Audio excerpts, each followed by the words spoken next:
on that jig, handmade jig. The jigs don't have to be perfect. They don't have to be pretty. Let's dip some jigs.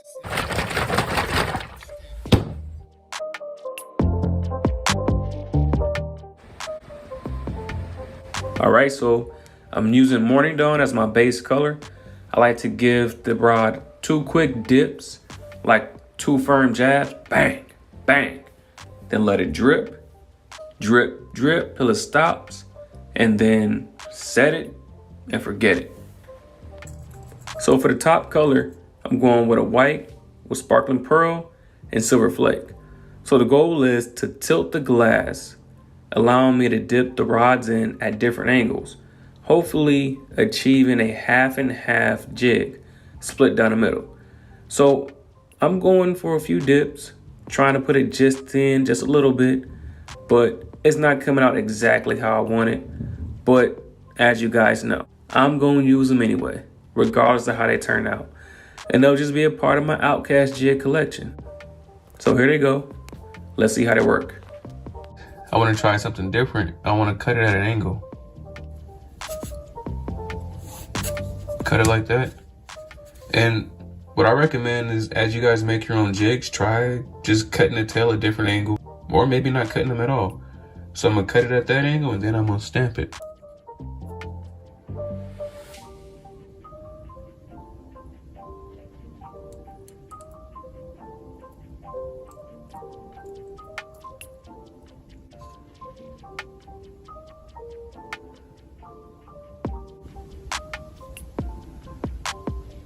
See? Imagine that. It's not as hard as we thought. But anyway, if you're making these at home for yourself, it's pretty easy and straightforward. But if you want to make them and sell them for other people, I feel like that's where it becomes a little bit more difficult, because how can you be efficient in making more of them, like making a lot of them and keeping them consistent? But as for me, I'm just making them for me, and if anybody want to buy them, great.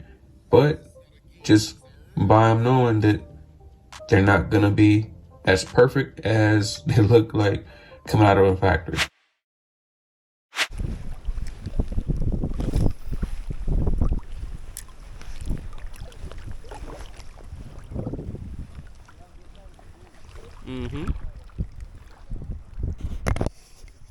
Pass them over there into these little bushes.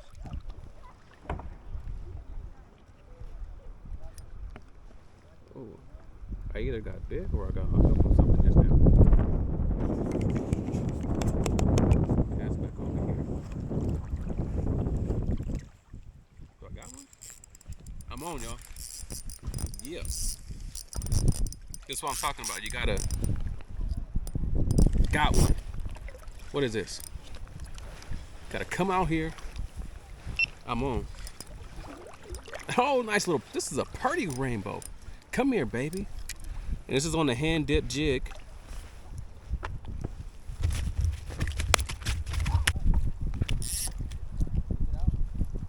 You wanna wet your hands first. Get your hands nice and wet, handle them gently. Get a better view of them. Look at that pretty thing right there. On that jig, handmade jig. The jigs don't have to be perfect. They don't have to be pretty.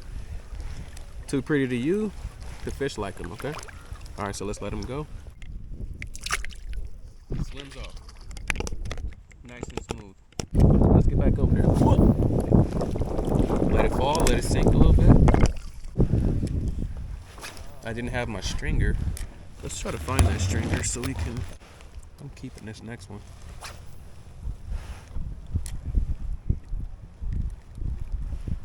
Cast it out, let it sink a little bit. And when you're on the flow tube, you're always moving your, oh, got another one. This feels like a better one. Feels like a better one, huh?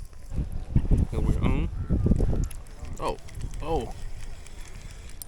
This one just, oh, look at the fight. Look at the dig on him, y'all. Look at the dig, look at the dig, look at the dig. Okay.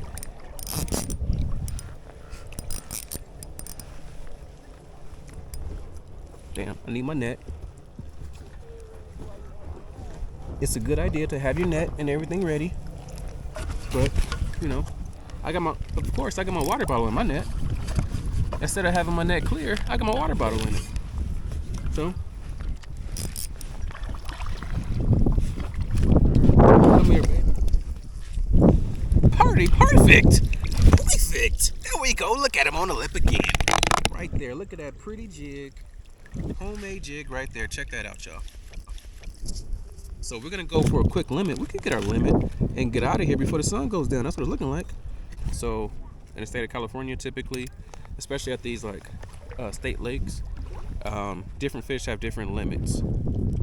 Rainbow trout have a 5-fish limit. Homie trying to get away. But look.